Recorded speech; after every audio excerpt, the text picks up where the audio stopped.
नमस्कार, आप देख रहे हैं ऑनलाइन न्यूज वाला। मैं हूं आपके साथ दीपक गुप्ता। मोदी सरनेम केस में राहुल गांधी को मार्च के महीने में 2 साल की सजा सुनाई गई थी, लेकिन बावजूद इसके राहुल गांधी लगातार इसी कोशिश में थे कि किसी तरीके से उनकी सजा माफी हो सके या सजा कम हो सके, क्योंकि जो प्रावधान है कानून नियमों के तहत, अगर किसी सांसद या विधायक को 2 साल या उससे अधिक की सजा सुनाई जाती है तो उसको उसी वक्त उस सांसद या विधायक पद से हटा दिया जाता है।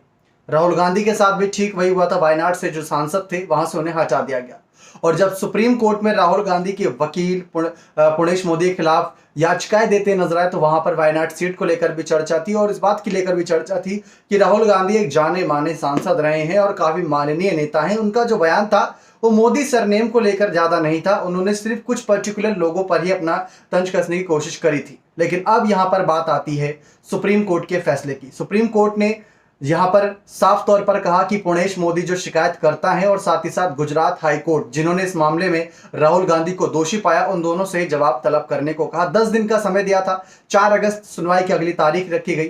पुणेश मोदी का हम सभी ने देखा, बयान सामने आया। पुणेश मोदी के बयान में साफ नजर आ रहा है कि राहुल गांधी का जो बयान था 2019 में, जो बयान दिया गया था, वो साफ तौर पर अहंकार दर्शा रहा है कि उनके अंदर कितना अहंकार, कितना गुरूर है। किस बात का ये किसी को नहीं पता, क्योंकि 2014 में प्रधानमंत्री पद की दावेदारी के लिए उतरे तब हारे, 2019 में उतरे तब हारे, 2024 में क्या होगा ये किसी को नहीं पता।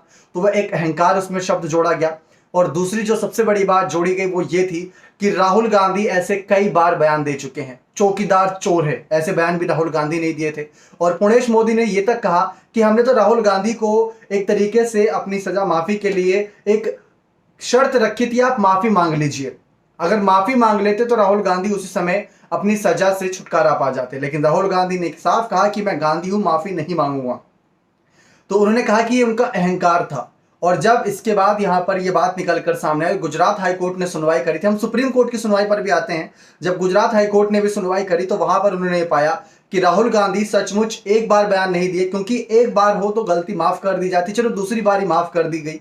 लेकिन राहुल गांधी पर इस समय 10 से ज्यादा ऐसे केसेस बताए गए हैं सूत्रों के अनुसार कि 10 करीब केसेस ऐसे हैं जो राहुल गांधी के खिलाफ चल रहे हैं। गुजरात हाई कोर्ट ने यह देखा तो देखने के बाद आग बबूला हुआ और इसी को देखते हुए अपना फैसला सुनाया था। अगर यही रहा तो सुप्रीम कोर्ट का फैसला भी साफ है, क्योंकि राहुल गांधी पर मोदी सरनेम केस के अलावा कुछ और मामलों में भी अभी सुनवाइयां होंगी, कुछ और मामलों में भी उनको कोर्ट में समक्ष पेश होना होगा, चाहे झारखंड का खदाची कोर्ट हो, चाहे बिहार की बात कर ले, तो ऐसे तमाम केसेस हैं जहां पर पेंडिंग चल रहे हैं। राहुल गांधी को वहां पर भी बहुत जल्द पेश होना पड़ सकता है। महाराष्ट्र में वीर सावरकर को लेकर बात छेड़े आए थे, तो ऐसी कई सारी बातें हैं। अब सुप्रीम कोर्ट का क्या फैसला रहेगा ये तो गुजरात हाई कोर्ट के कहीं ना कहीं हलफनामे के बाद ही पता चल पाएगा, क्योंकि पुणेश मोदी ने यही याचिका, यही बयान सेम सूरत सेशन कोर्ट और गुजरात हाई कोर्ट में भी दिया था।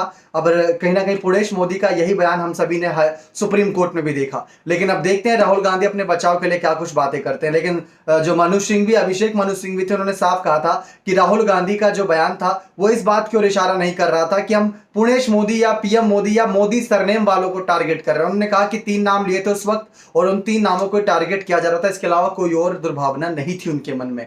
अब ये सब बात रखी गई, लेकिन सुप्रीम कोर्ट के जस्टिस गवई इस मामले पर क्या फैसला सुनाते हैं, क्योंकि जस्टिस गवई ने पिछले सुनवाई में यह कहा था कि जवाब तलब कीजिए, उसके बाद देखा जाएगा 4 अगस्त को क्या होता है। अब देखते हैं क्या कुछ इस मामले पर आगे जानकारी हाथ लगती है। बने रहे चैनल के साथ। आपको क्या लगता है कि क्या सुप्रीम कोर्ट राहुल गांधी को दोषी पाएगा या नहीं, अपने कमेंट सेक्शन में जोड़ दीजिएगा। बहुत बहुत धन्यवाद।